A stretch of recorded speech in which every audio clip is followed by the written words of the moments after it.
Hi everyone, welcome back to the channel. In this video, I'm going to show you how to open a PayPal account in Lebanon. So in order to do it, first of all, you will have to open your web browser and you need to simply search for PayPal countries. Now, once you are able to search for it, you need to simply click on the first link and then you will be landed on this page. Now, first we need to find out whether PayPal is providing its services in Lebanon or not.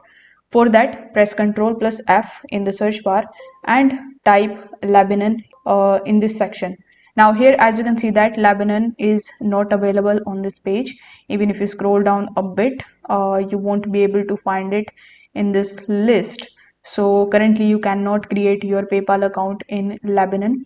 Now in this situation, what you can do is you can either use a VPN to create a PayPal account of your neighbor countries, any of the neighboring countries, and what you can do is you can use a alternative to PayPal, that is Wise and even Remitly.